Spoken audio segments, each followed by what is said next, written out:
Hello students, welcome to the steno tutorial. गति 120 शब्द प्रति मिनट। लेखक ओपी शुक्ला, दीपक प्रकाशन।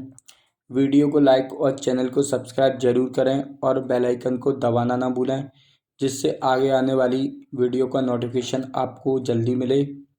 डिक्टेशन 5 सेकंड से स्टार्ट होगा।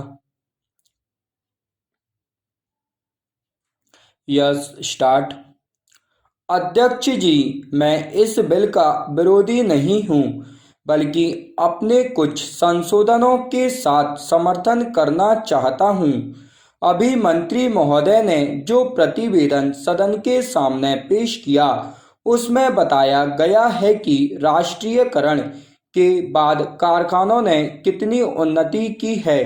मैं कहना चाहता हूं कि राष्ट्रीयकरण से पहले जिस ट्रैक्टर की कीमत 15,000 थी, राष्ट्रीयकरण के बाद उसकी कीमत दुगुनी हो गई है। जब से यह काम सरकार ने अपने हाथ में लिया है और किसानों को ट्रैक्टर बांटने लगी है, तब से ट्रैक्टरों के दाम बढ़ गए हैं, किसानों को लूटा जा रहा है।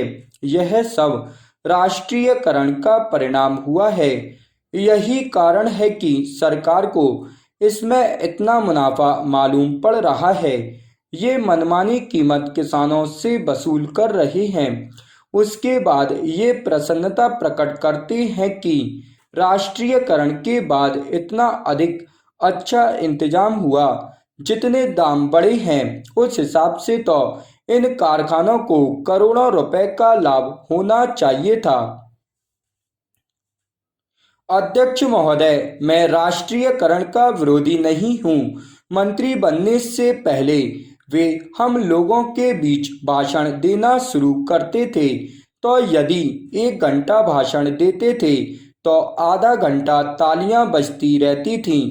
लेकिन मंत्री बनने के बाद हमने इनका उसी प्रकार का भाषण नहीं सुना।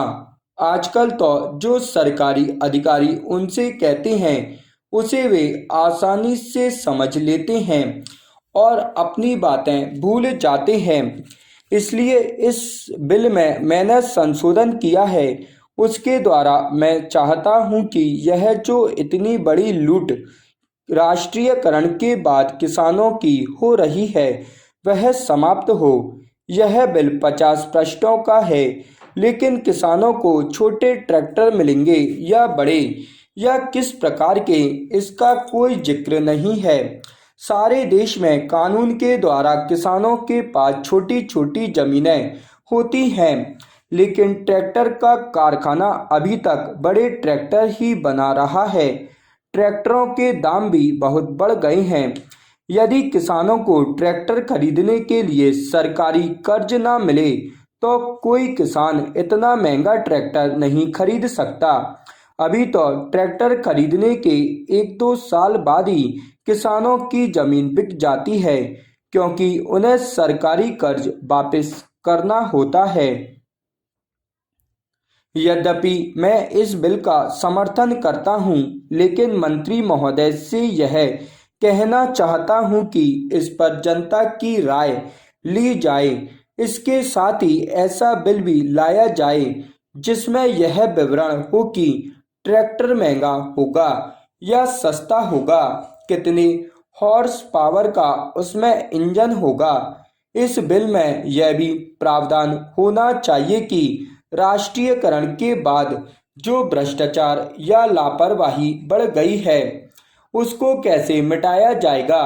तभी हम समझेंगे कि वास्तव में इस देश में कृषि क्रांति आने वाली है। तभी इस विधेयक की कोई सार्थकता हो सकती है और किसानों को बढ़ती कीमतों से राहत मिल सकती है। स्टॉप।